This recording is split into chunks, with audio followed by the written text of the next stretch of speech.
Avec Minispot, j'apprends tellement de choses. Avec Minispot, j'apprends tellement de choses. J'espère que mon Seigneur sera satisfait de moi. J'espère que mon Seigneur sera satisfait de moi. Alhamdulillah, Alhamdulillah, Alhamdulillah, Alhamdulillah. Que l'islam et mon iman soient de plus en plus forts afin d'être auprès d'Allah. Voici le véritable trésor. Assalamu alaikum les enfants. La dernière fois, nous avions dit que les chefs de Quraysh, c'est-à-dire la tribu la plus influente de la Mecque, devinrent de plus en plus excédés. Lors d'une réunion, ils décidèrent de demander à Abu Talib, qui était l'oncle et le protecteur du prophète sallallahu alayhi wa sallam, d'essayer de stopper la mission de Mohammed sallallahu alayhi wa sallam, parce que celui-ci poussait les gens à abandonner la religion de leurs ancêtres.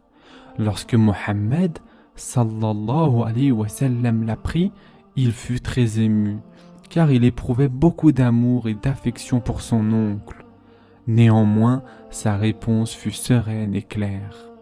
En effet, le prophète sallallahu alayhi wa sallam a dit « Par Allah, s'il plaçait le soleil dans ma main droite et la lune dans ma main gauche, jamais je ne consentirai à abandonner ma mission jusqu'à ce qu'Allah me donne la victoire ou jusqu'à ma mort. » Peu à peu, le nombre de musulmans augmentait, guidés par le prophète sallallahu alayhi wa sallam. Le premier groupe de croyants suivit la voie de la vérité et de la soumission. Leur amour de la vérité resplendissait, illuminant la société païenne de cette époque.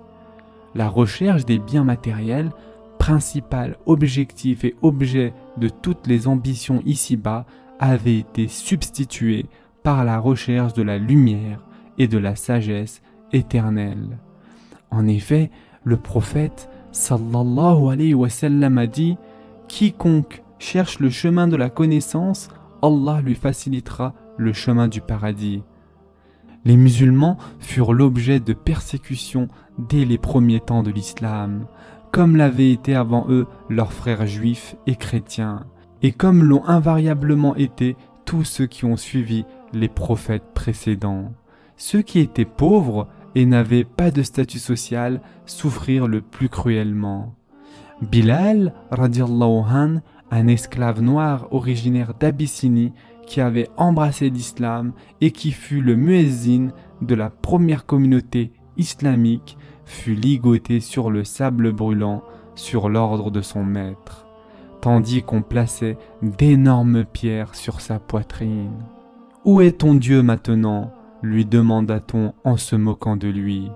Mais aucune torture ne pouvait ébranler sa foi. En l'an 615, quelques centaines de musulmans parvinrent à quitter la Mecque, abandonnant leur maison, cherchant refuge en Abyssinie voisine, qui est maintenant l'actuelle Éthiopie, qui était alors une terre chrétienne. En Abyssinie régnait un roi animé par un grand esprit de charité, qui accorda l'hospitalité aux musulmans et les protégea de leurs persécuteurs. Le souverain, tout en restant chrétien, avait reconnu l'origine divine de la révélation et fut touché lorsqu'il entendit les versets du Saint-Coran décrivant la naissance de Jésus, c'est-à-dire de Isa alayhi salam. Cet épisode de l'histoire de la première communauté islamique eut lieu la 5e année de la mission de Mohammed sallallahu alayhi wa sallam.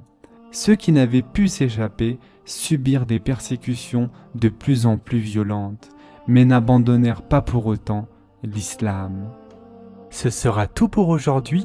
N'hésitez pas à vous abonner afin de ne plus rien rater. À très vite les enfants.